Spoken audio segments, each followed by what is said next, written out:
The stars looked different when you could travel between them. Commander Jake Morrison stood on the bridge of the USS Horizon, watching the endless black of space through the main window.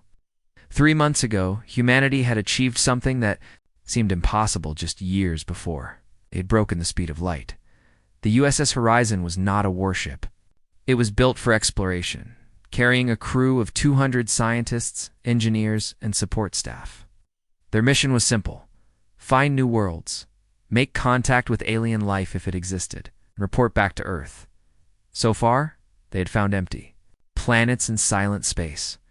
Jake was 42 years old and had spent half his life in space. He had commanded cargo ships, research vessels, and orbital stations.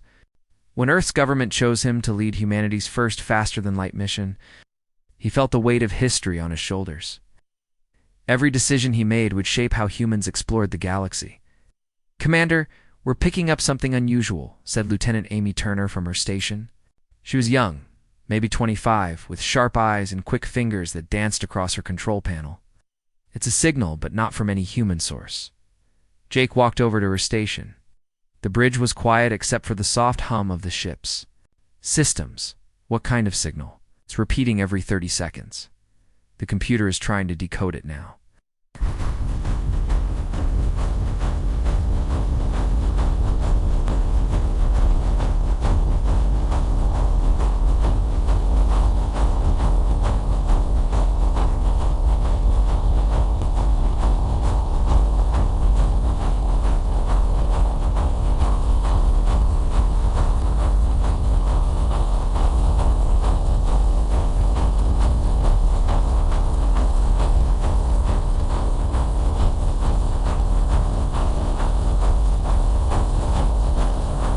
Assessor, assessor, assessor, assessor, assessor, assessor, assessor, assessor, assessors, assessor.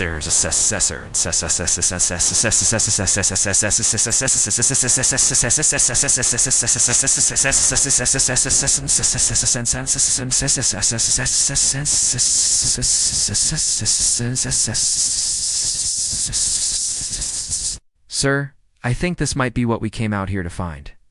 Dr. Lisa Hamilton looked up from her workstation. She was the ship's expert on alien life, though until now, that had been a job with no actual work to do. If it's artificial, it means there's intelligent life out there. This could be first contact. The bridge fell silent. Everyone knew this. Moment might come, but knowing and experiencing were different things. Jake felt his heart beat faster. Where's the signal coming from? Navigator Sam Brooks checked his instruments. "The Kepler 442 system, sir. About 12 light-years from our current position. The signal is strong, which means it's being broadcast with significant power." "How long to get there?" Jake asked. "Maximum speed? About 6 hours." Jake nodded. "Set course for Kepler 442. Amy, keep working on that signal. Lisa, I want you to prepare for possible first contact protocols. Everyone else stay alert." The ship turned toward the distant star. "System," the signal continued its steady repetition. Amy worked with the ship's artificial intelligence, trying to break down the alien transmission into something humans could understand. The process was slow and careful. One wrong assumption could lead to a terrible misunderstanding. 2 hours. Into the journey, Amy called out excitedly, "Commander, we've got something. The AI has found patterns in the signal. It's not random noise. There's definitely intelligence behind this." Jake joined her at the communications station. Always. "We're looking at mathematical sequences, sir? Prime numbers, geometric patterns, basic physics equations. It's like they're trying to prove they're intelligent to anyone who might be listening. Can we decode the rest of it?" Amy shook her head. "Not yet, but the AI is learning. Give it a few more hours." The USS Horizon continued its journey toward the unknown. Jake walked through the ship, checking on his crew. In the engine room, Chief Pete Collins was monitoring their faster-than-light drive. The technology was still new, and Pete treated it with the respect of someone who knew how easily it could fail. "How's she holding up, Pete?" Jake asked. "Like a dream, sir?" This drive is something else. We're moving faster than light, and it feels like we're sitting still." He was in his 50s, with gray hair and hands that had fixed 1,000 broken machines. Whatever we find out there, at least we know we can get home. Jake continued his rounds visiting the science labs, where researchers prepared for the possibility of alien contact. The medical bay was ready to treat unknown diseases or injuries. The Marine barracks held 20 soldiers just in case peaceful contact went wrong. 4 hours into the journey, the breakthrough came. Dr. Hamilton rushed onto the bridge, her face pale with excitement and fear. You need to hear this. The AI has decoded part of the signal. Remy played the transmission through the bridge speakers.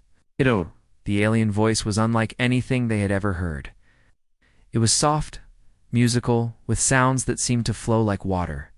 But the words translated by the ship's computer were clear and desperate. To anyone who receives this message, we are the Villani of the world you call Kepler-44 to be. We are under attack. Our cities are burning. Our people are dying. We have no weapons, no way to fight back.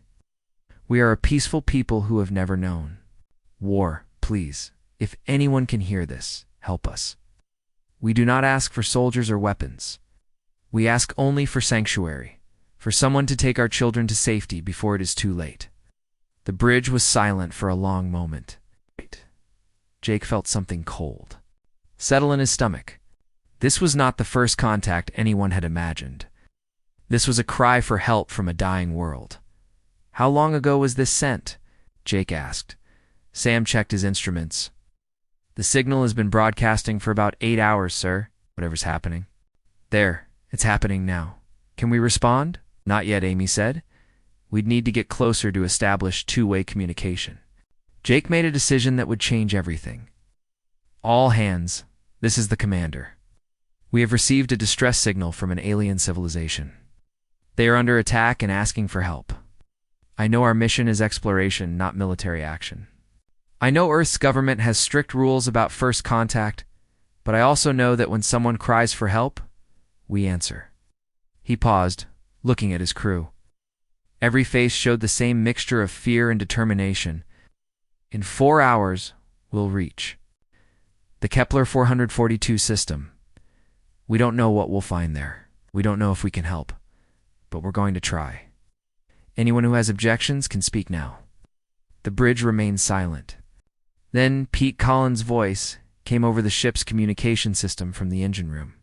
Sir, this is exactly why humans belong in space. We don't run from trouble. We run toward it. Similar voices came from all over the ship. Scientists, engineers, Marines, and support staff all agreed. The USS Horizon would answer the Villani distress call as they approached the Kepler-442 system.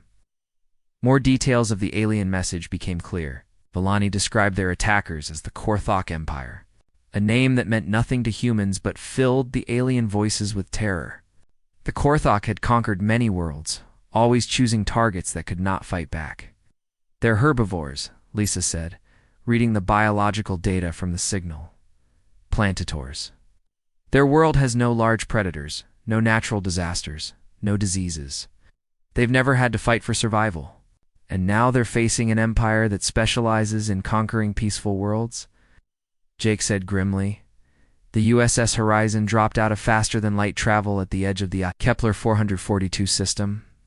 What they saw made everyone on the bridge catch their breath. The third planet, a beautiful blue and green world, was surrounded by massive alien ships. Even from this distance, they could see the flashes of weapons fire as the planet's surface was bombarded. My God, Lisa whispered. We're watching a genocide. Jake gripped the arms of his command chair. The USS Horizon was alone, 12 light years from home, facing an unknown enemy. But they had come this far, and they would not turn back now. All stations prepare for contact, Jake ordered. Let's go save a world. The USS Horizon moved slowly through the outer edge of the Kepler-442 system. Jake Morrison watched the tactical display with growing horror. 7 massive ships surrounded the planet, each one at least 3 times the size of his vessel. They were dark gray, covered in sharp angles and weapon ports that made them look like floating fortresses. Those are the biggest ships I've ever seen, whispered navigator Sam Brooks. His hands trembled slightly as he adjusted their course to avoid detection. "Size doesn't always matter," said Chief Pete Collins over the communication system. "Sometimes the biggest targets are the easiest to hit." Jake hoped Pete was right, but the display showed firepower readings that made his stomach turn. Each of those ships could probably destroy the USS Horizon with a single volley. Yet below them, on the beautiful blue planet, millions of innocent beings were dying. "Amy, can you establish contact with the planet?" Jake asked. Lieutenant Amy Turner worked frantically at her station. "I'm trying, sir. The Korthok ships are jamming most frequencies, but I think I can get through on the emergency channel the Villani used for their distress call." Minutes passed.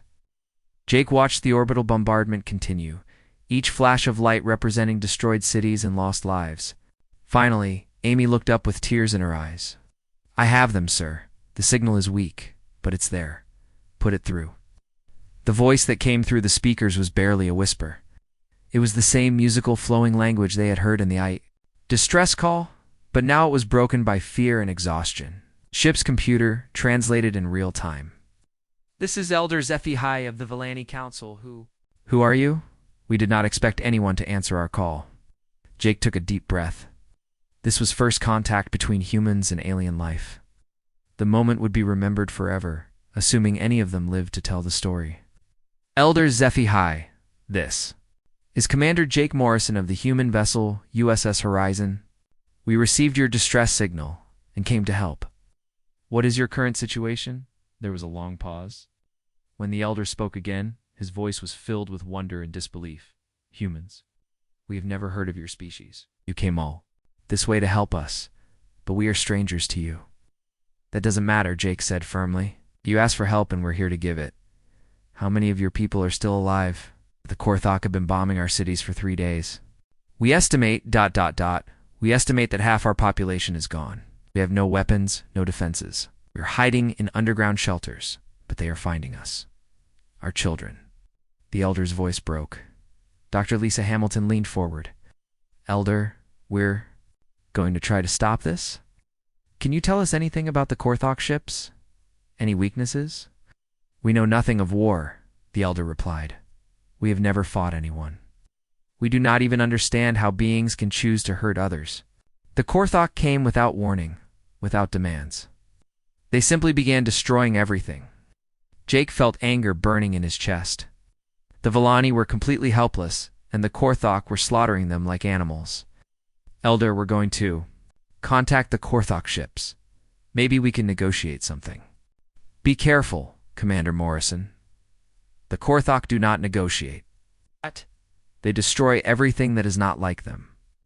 They have conquered many worlds, always choosing those who cannot fight back." The transmission ended.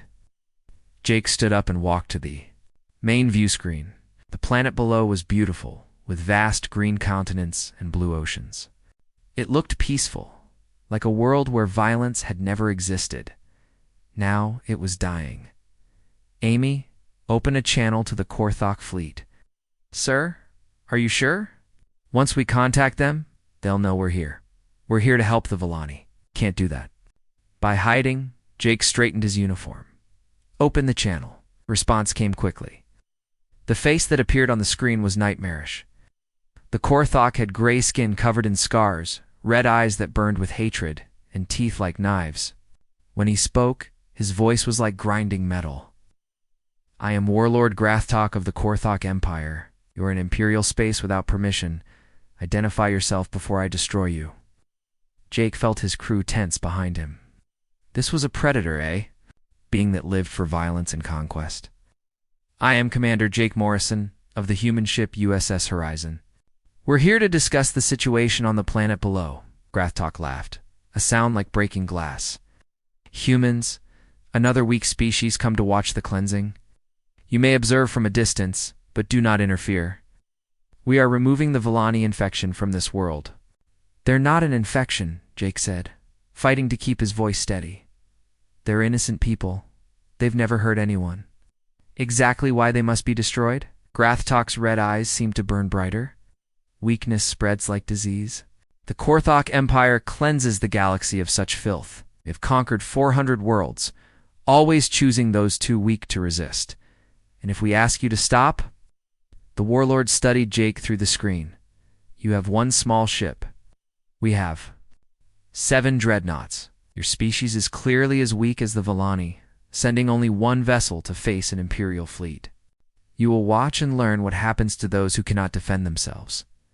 Jake felt something cold and hard settle in his chest. And if we refuse to just watch, then you will die with them. Grathtak's scarred face twisted into a grin.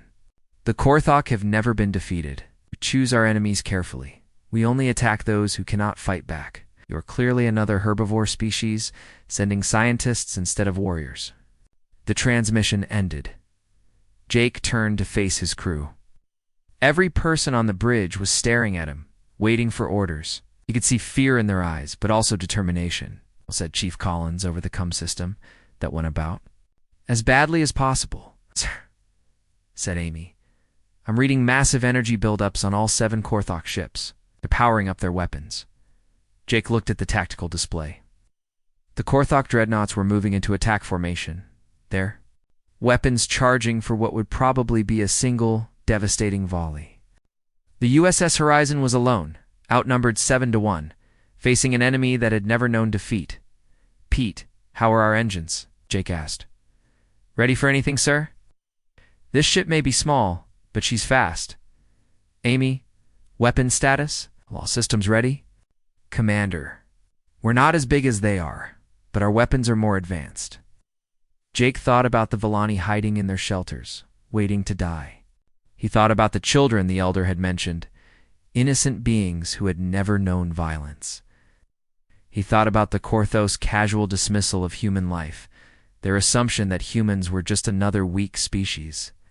All hands, this is, the Commander Jake announced over the ship's communication system. The Korthok Empire has refused our request to spare the Villani. They've threatened to destroy us if we interfere. They think we're weak like the other species they've conquered. He paused, looking at his crew. They're about to learn that humans are different. They didn't evolve on a peaceful world like the Villani. Came from a planet where everything wanted to kill us. We learned to fight by fighting for our lives every single day. First Korthok ship fired. A massive beam of energy crossed the space between the fleets, aimed directly at the USS Horizon. But Jake had already given the order to move. Evasive maneuvers, return fire. The USS Horizon twisted away from the beam like a living thing. Korthok had never faced an enemy that moved like a predator. Their shots were powerful but slow, designed to destroy helpless targets, not fight other warships. Target their weapon systems, Jake ordered. Show them what happens when they threaten innocent people. The battle for the Villani world had begun. The USS Horizon moved through space like a hunting animal. Jake Morrison watched the tactical display as his ship dodged another massive energy beam from the Korthok fleet. The alien weapons were incredibly powerful, but they were slow and clumsy. Built to destroy cities and helpless ships, not to fight an enemy that fought back. Their targeting systems can't keep up with us, reported Amy Turner from her weapons station. They're designed for stationary targets. Jake nodded.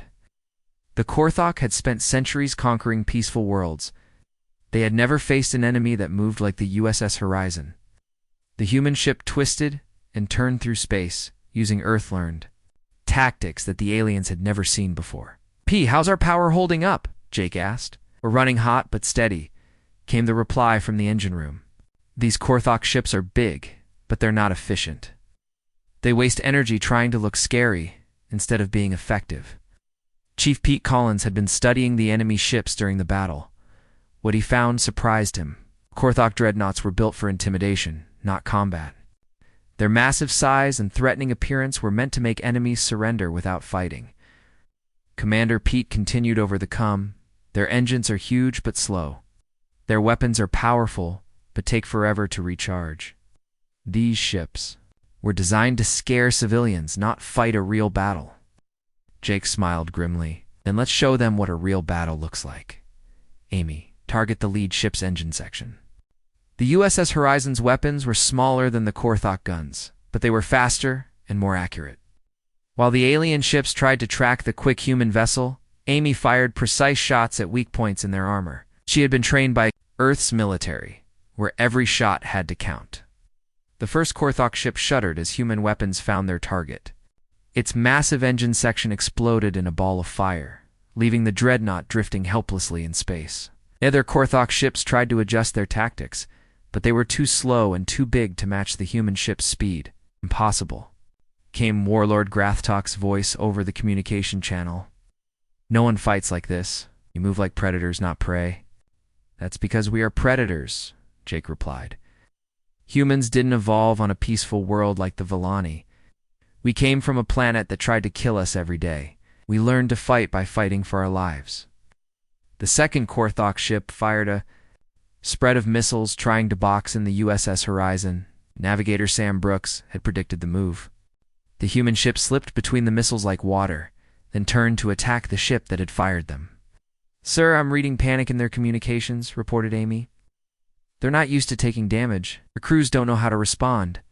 2 casualties. Jake understood. The Korthok had built their empire by attacking only those who couldn't fight back. They had never learned to deal with real combat, with ships that shot back and crews that didn't surrender.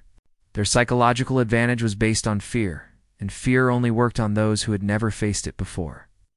All Marines to the shuttle bay, Jake ordered. We're going to board one of those ships. Sergeant Tony Rodriguez led the human boarding party. He was a career soldier who had served in Earth's military for 15 years. His 20 Marines were volunteers who had trained for situations exactly like this. They knew how to fight in zero gravity, how to move through hostile territory, and how to win against superior numbers. The USS Horizon fired a spread of boarding torpedoes at the nearest disabled Korthok ship. The aliens tried to shoot down the small craft, but their weapons were too big and slow to target something so small and fast. The torpedoes attached to the enemy hull and began cutting through the armor. Boarding party away, reported Tony over the radio. We're inside their ship. What the Marines found inside the Korthok vessel shocked them. The alien ship was huge, but mostly empty space. The corridors were wide and impressive looking, but there were no defensive positions, no choke points, no areas designed for fighting. Boarders. The Korthok had never expected anyone to board their ships. These hallways are like parade grounds, Tony reported. They're built to show off, not to fight in. And sir, these aliens have never seen real combat. They're panicking. Korthok warriors were individually larger and stronger than humans, but they had never fought hand-to-hand combat. They had weapons, but they didn't know how to use them against an enemy that moved like humans moved. The Marines fought with the precision of soldiers who had trained for urban warfare, room-to-room combat, and boarding actions. They're big and scary-looking, reported one Marine, but they fight like they've never been hurt before. The moment we wound one, the others get confused and scared. Jake listened to the battle reports while continuing to command the space battle. The USS Horizon had disabled 3 of the 7 Korthok ships, but the remaining 4 were trying to form a defensive formation. They were learning, but slowly. Commander, said Dr. Lisa Hamilton from her science station, I'm monitoring the Korthok communications. Their language is interesting. They have no words for retreat, surrender, or tactical withdrawal. Their culture seems to be built around the idea that they always win. What happens when they don't win? They don't know. This is the first time. They've faced real resistance. The USS Horizon attacked the 4th Korthok ship, using the same tactics that had worked before. But this time, the enemy was ready. The alien vessel had repositioned itself to protect its weak points, and its weapons were aimed at the space where the human ship was most likely to appear. They're learning, Jake muttered. Amy switched to pattern Delta. Let's see if they can adapt to that. The human ship changed its attack pattern, moving in ways that seemed random but were actually carefully planned. Earth's military had spent centuries developing tactics for fighting superior forces. Every move the USS Horizon made was designed to confuse and disorient the enemy. Sir, called Sam from navigation, I'm reading massive energy buildups from the planet's surface. Korthok are preparing to destroy the remaining Villani cities. Jake felt his blood run cold. While they were fighting the fleet, the Korthok ground forces were continuing their genocide. The battle in space meant nothing if the Villani were all dead by the time it ended. Me target their orbital bombardment platforms. I need to stop. Those ground attacks? Sir, that will expose us to fire from the remaining ships? Do it anyway. The USS Horizon turned toward the planet, flying directly through the crossfire of the remaining Korthak ships. The human vessel took several hits, but its Earth-built armor held. The ship's weapons targeted the orbital platforms that were bombarding the planet's surface. One by one, the bombardment platforms exploded. The Korthak ships tried to stop the human vessel, but they were too slow and too clumsy. The USS Horizon moved between them like a shark among whales, striking precisely and moving away before the enemy could respond. "Boarding party successful," reported Tony Rodriguez. "We've taken control of the Korthak ship." "Sir, you need to see what we found here." "What is it, Sergeant?"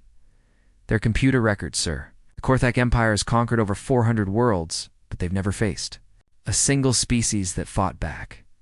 Not one. They only attack civilizations that are completely peaceful." Jake felt a chill run down his spine. The Korthak had built their entire empire on attacking those who couldn't defend themselves. They had never learned to fight a real war because they had never needed to. "Commander," came Elder Zephihai's voice over the communication channel. "The bombardment has stopped. Our sensors show that your ship has destroyed their attack platforms. We do not understand how you move so fast, how you fight so well." "Learned on a world where everything wanted to kill us," Jake replied. "We call it Earth, and it made us strong." The remaining Korthak ships were retreating, their crews in full panic. Warlord Grathok's voice came over the radio one last time. "This is impossible. You are supposed to be weak." "All species are weak. Not all of them," Jake said quietly. "Some of us learned to fight back." The USS Horizon hung in space above the Villani homeworld, surrounded by the wreckage of 3 Korthak dreadnoughts.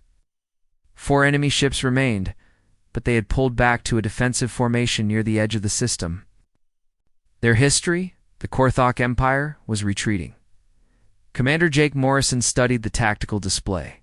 His ship was damaged but still fighting. Chief Pete Collins had managed to keep the engines running despite multiple hits from Korthak weapons. The human crew worked with a coordination that amazed even themselves, each person knowing exactly what the others needed. "Status report," Jake called out. "Hull breaches on decks 7 and 12, but sealed," reported Lieutenant Amy Turner. "Weapons at 80% capacity. We've lost 2 torpedo tubes, but the main guns are still operational." "Engineering here," came Pete's voice over the comm. "We're running on backup power in some sections, but the main drive is solid.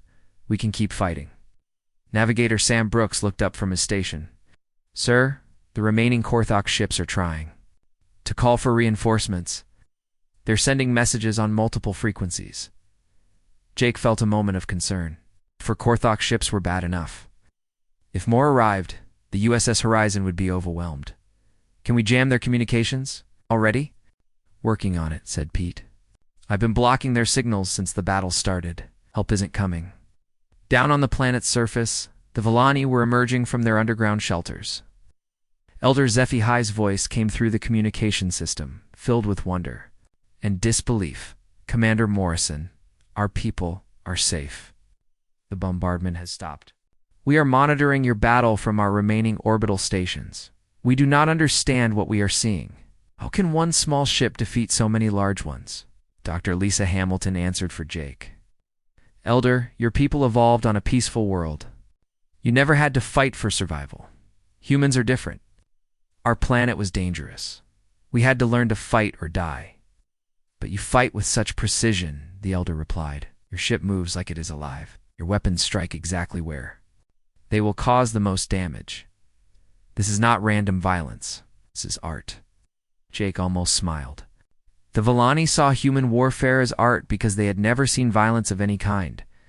To them, the USS Horizon's tactical movements were like a deadly dance, beautiful and terrible at the same time.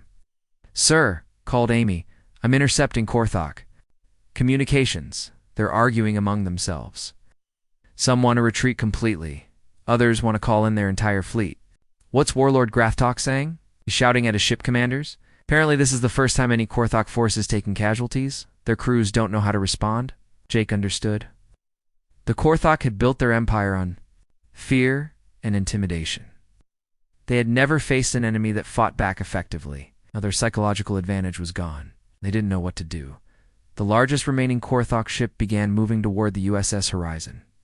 It was Grathok's flagship, a massive vessel, twice the size of the others.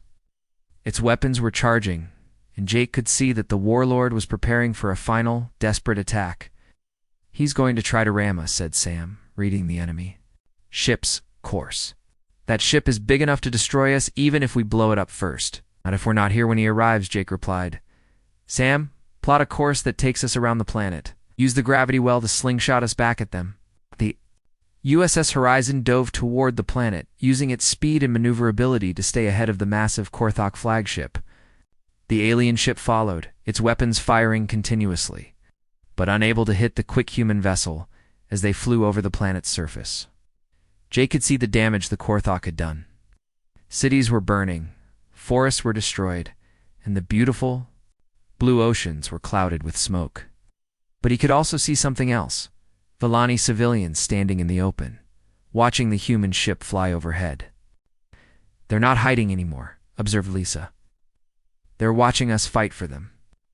The USS Horizon used the planet's gravity to accelerate, then turned sharply to face the pursuing Korthok ship. Maneuver was impossible for the larger vessel.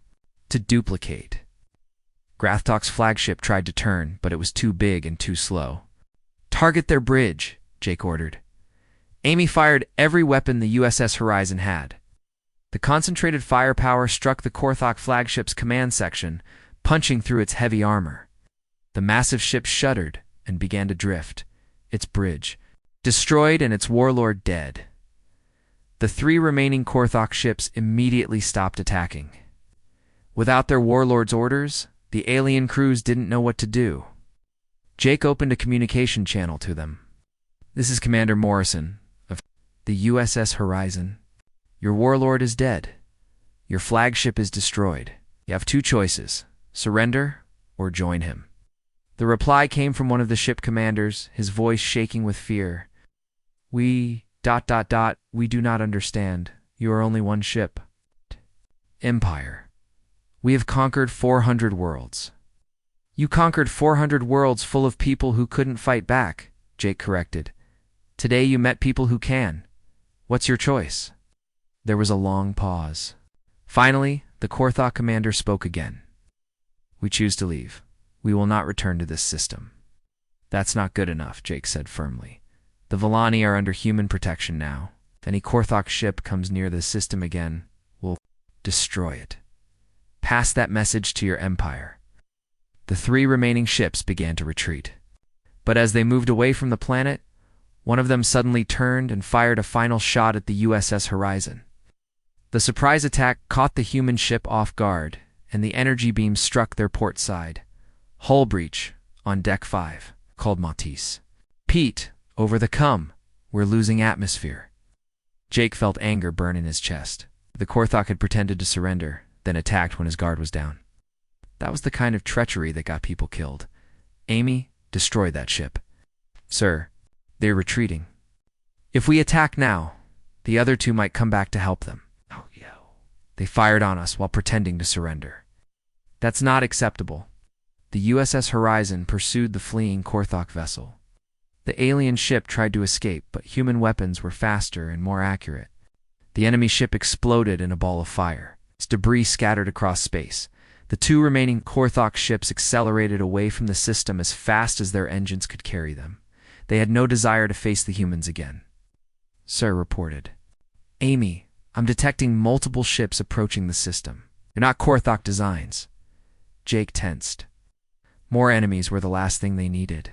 "How many ships?" 12. No, 15. "Wait, I'm getting more signals." "Sir, there are at least 30 ships out there, all different designs." Dr. Lisa Hamilton checked her instruments. "Commander, I'm receiving transmissions from the approaching ships. They're speaking different languages, but the computer is translating. They're all saying the same thing. They want to thank us." Jake stared at the display as more and more ships appeared. They came from dozens of different species, all races, that had been threatened by the Korthok Empire. News of the human victory had spread across the galaxy faster than anyone had thought possible. "This is Captain Veltar of the Zephyrian Republic," came a new voice over the communication system. "We monitored your battle with the Korthok fleet. We have been waiting centuries for someone to stand up to them. We wish to offer our assistance and friendship to the human people." Similar messages came from ship after ship. The Andorian Collective, the Rigel Union, the Crystal Worlds, dozens of civilizations that had lived in fear of Korthok expansion. They had all come to see the species that had done the impossible. Elder Zephihai's voice came through clearly. "Commander Morrison, what you have done here will be remembered forever. You saved our people, but you have done more than that. You've given hope to the entire galaxy." Jake looked around his damaged bridge at his exhausted crew. They had come to answer a distress call, never expecting to start a galactic revolution.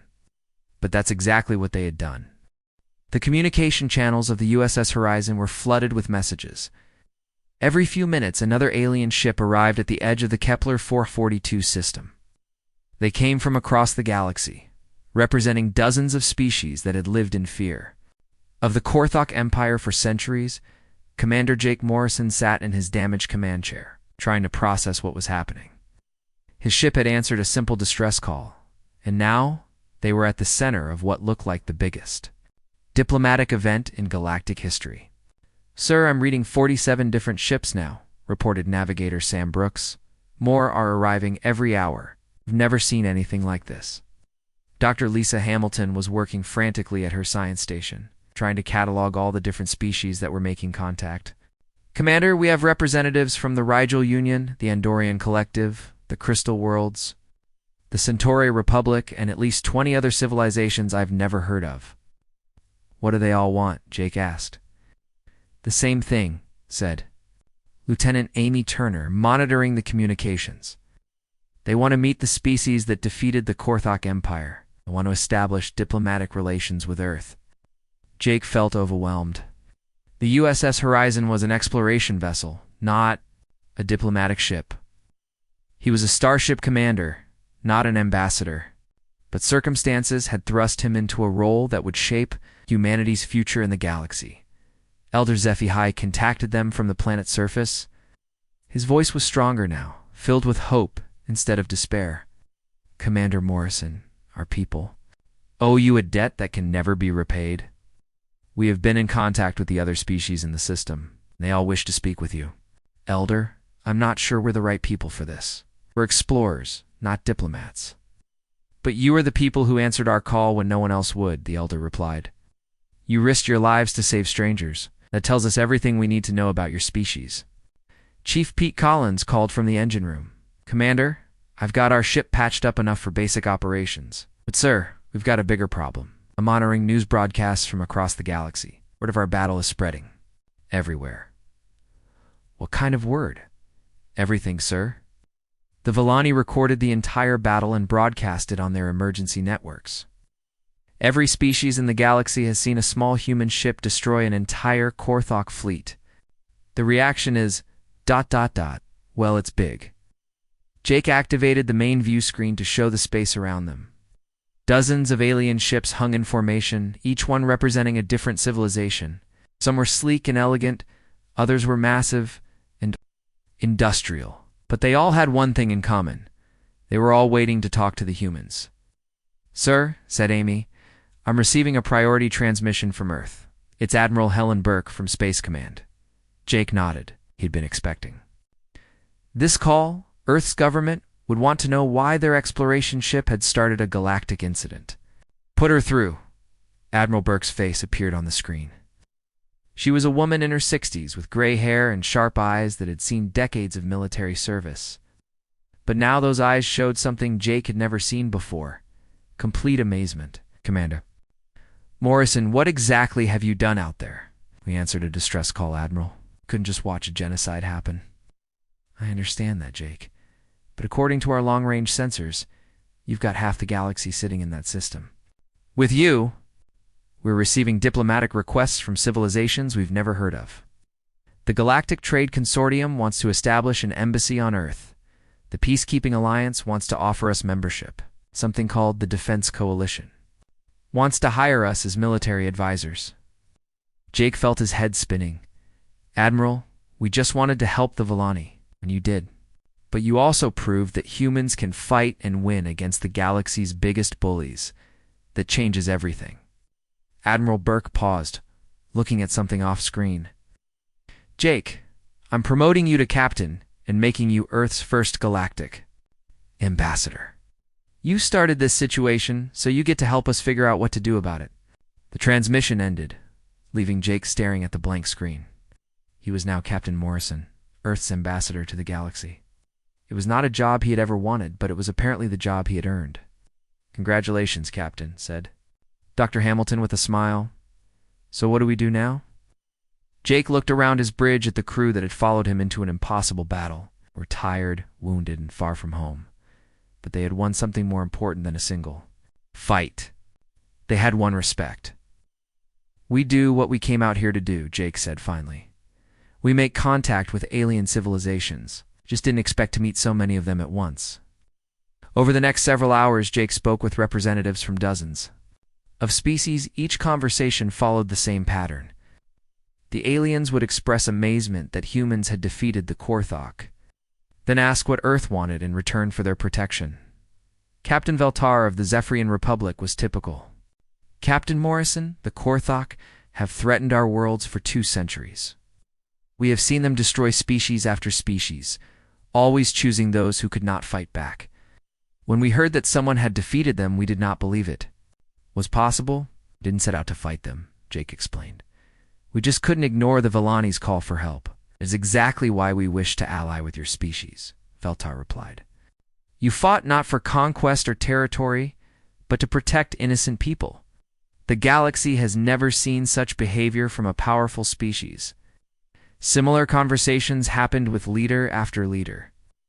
The Merchant Consortium offered exclusive trading rights. The Research Alliance wanted to share scientific knowledge. The Defense Coalition offered to make Earth the center of a new galactic military force. But the most important conversation came from an unexpected source. A small ship had been sitting quietly at the edge of the system, not participating in the diplomatic frenzy. When it finally made contact, Jake was surprised to hear a familiar voice. Human vessel. This is War Leader, the Colin of the Korthok Empire. Jake tensed. I thought your people had retreated. Most have. But I come with a message from the High Command. The Korthok Empire offers you tribute and non-aggression pacts. We will not attack any world under human protection. Jake was stunned. The Korthok Empire, which had terrorized the galaxy for centuries, was offering to pay tribute to humanity. What changed your minds? You showed us that we are not invincible, Decalon replied. For the first time in our history, we face an enemy that can defeat us. We choose to survive rather than continue a war we cannot win. The communication ended, leaving Jake to absorb what had just happened. Not only had humanity saved the Villani, it ended the Korthok threat to the entire galaxy. Elder Zephihi's voice came over the communication system one last time. Captain Morrison, our people have discussed what gift we can offer to humanity. We have no weapons, no technology, no wealth. But we have something else. We have the truth. What truth, Elder? That there are species in this galaxy who will fight for others, not for themselves, who will risk everything to protect strangers, who understand that strength without compassion is just another form of weakness. You've reminded the galaxy. What heroes look like? Jake looked out at the fleet of alien ships surrounding them. Each one represented a civilization that had been waiting for someone to stand up to the bullies of the galaxy. Humanity had answered that call, not because they sought power or glory, but because it was the right thing to do. Set course for Earth, Jake ordered. We have a lot of ambassadors to bring home. As the USS Horizon began its journey back to Earth, followed by the largest diplomatic convoy in galactic history, Jake realized that their simple mission of exploration had become something much larger. They had not just made first contact with alien life. They had established humanity as the galaxy's protectors. The ones others could call when evil threatened the innocent. It was a responsibility Jake knew humanity would carry with honor.